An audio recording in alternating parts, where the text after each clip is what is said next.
Kajian ilmiah.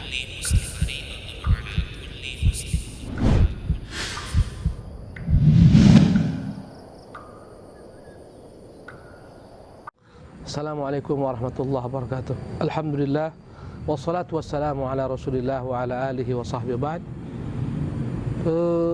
Siapakah dia orang yang cerdas? Orang cerdas adalah orang yang ingin senantiasa investasinya berkekalan, tak ada jangka. Dan kita melihat ahli dunia berlomba-lomba memasukkan uang mereka dalam berbagai macam bank-bank konvensional dengan harapan akan mendapatkan investasi jangka panjang, bunga yang begitu dahsyat. Subhanallah. Tahukah Anda, investasi dunia begitu rentan dengan kerugian, rentan dengan berbagai macam bentuk perkara-perkara yang membuat investasi tersebut berkurang, bahkan mungkin hilang, bangkrut. Tahukah Anda ada investasi yang tak pernah sekalipun merugi selama-lamanya? Bahkan jika bank-bank konvensional mampu memberikan kepada Anda berbagai macam bentuk bunga-bunga menggiurkan, 2%, 10%, 15%, 20%, ada yang lebih daripada itu. Dialah investasi negeri akhirat, berdagang bersama Allah Subhanahu wa taala, menitipkan uang pada Allah Subhanahu wa taala. Para pemirsa yang dimuliakan oleh Allah Subhanahu wa taala, ketika Utsman bin Affan datang dengan ratusan daripada unta-untanya dari negeri Syam membawa harta perdagangan, berbondong-bondong orang mendatangi Utsman bin Affan. Utsman bin Affan dikerumuni oleh para pedagang. Mereka berkata, "Wahai Utsman, kami akan berikan kepadamu keuntungan. Berapakah mampu berikan?" Ya.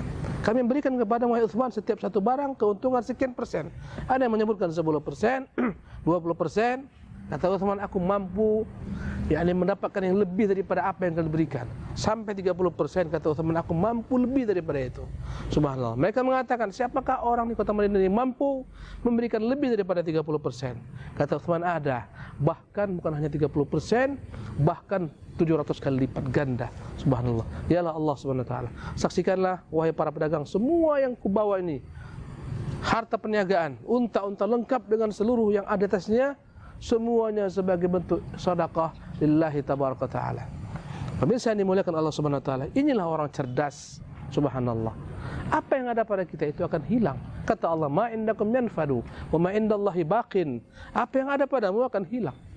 Hartamu yang hakiki bukan apa yang kau nikmati sekarang. Bukanlah hartamu hakiki, kecuali pakaian akan menjadi lusuh, kecuali apa yang kau makan kemudian keluar. Hartamu hakiki adalah apa yang engkau sedekahkan di jalan Allah Subhanahu wa taala. Subhanallah. Para jemaah yang dimuliakan oleh Allah Subhanahu wa taala, banyak sekali ladang-ladang amal yang dibentangkan di hadapan mata kita agar kita mengambil bagian daripadanya. Di antaranya adalah membangun masjid.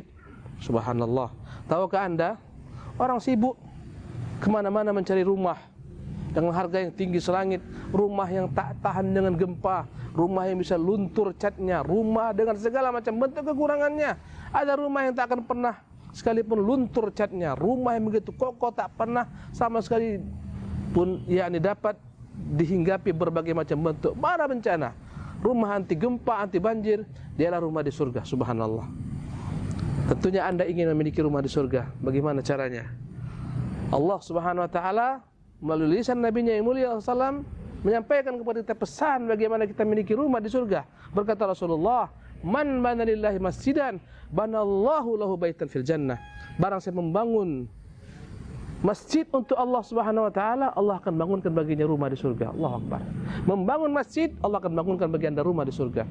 Muncul pertanyaan, Ustaz, membangun masjid bukan perkara yang gampang, membutuhkan uang yang besar, banyak, dana yang banyak.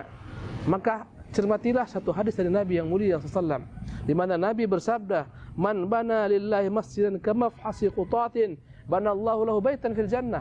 Barang siapa membangun masjid walau sebesar sangkar burung, Allah akan bangunkan baginya rumah di surga. Tahukah Anda bagaimana kita sholat dalam masjid yang sebesar sangkar burung? Mungkinkah demikian? Tak mungkin. Maka maknanya bukanlah kita membangun masjid sebesar sangkar burung, tidak. Tapi meski uang yang kita keluarkan untuk membangun masjid tersebut hanyalah senilai dengan sangkar burung, Anda telah dianggap membangun masjid untuk Allah Subhanahu wa taala. Para pemirsa yang dimuliakan Allah Subhanahu wa taala, di belakang saya ini terbentang tanah, terhampar. Ini akan dibangun di atasnya masjid dan butuh uluran tangan Anda. Dan itu semua apa yang Anda ulurkan akan menjadi milik Anda yang akan dilipat gandakan oleh Rabbul Alamin. Dia yang mengatakan, "Matsalul ladzina yunfiquna amwalahum fi sabilillah," perumpamaan orang-orang yang menginfakkan harta jalan Allah Subhanahu wa taala, kamatsali habbah, bagaikan perumpamaan satu butir, anbatat sab'a sanabila. Satu butir ditanam menumbuhkan 7 tangkai. Subhanallah. Fi kulli sumbulatin mi'atu habbah. Setiap tangkai akan melahirkan 100 buah, 100 biji-biji. Dari satu biji menjadi 700 biji-biji. Itulah perumpamaan yang Allah Subhanahu wa taala berikan kepada kita. Maka tak perlu Anda merasa khawatir. Allah akan menerima sedekah Anda meski sebesar sangkar burung, senilai sangkar burung. Mari bersama-sama kita bangun di atasnya masjid, dan sekarang kita membutuhkan dana donasi untuk memberi tanah ini yang telah dimudahkan oleh Allah Subhanahu wa taala ya pada tempat yang strategis.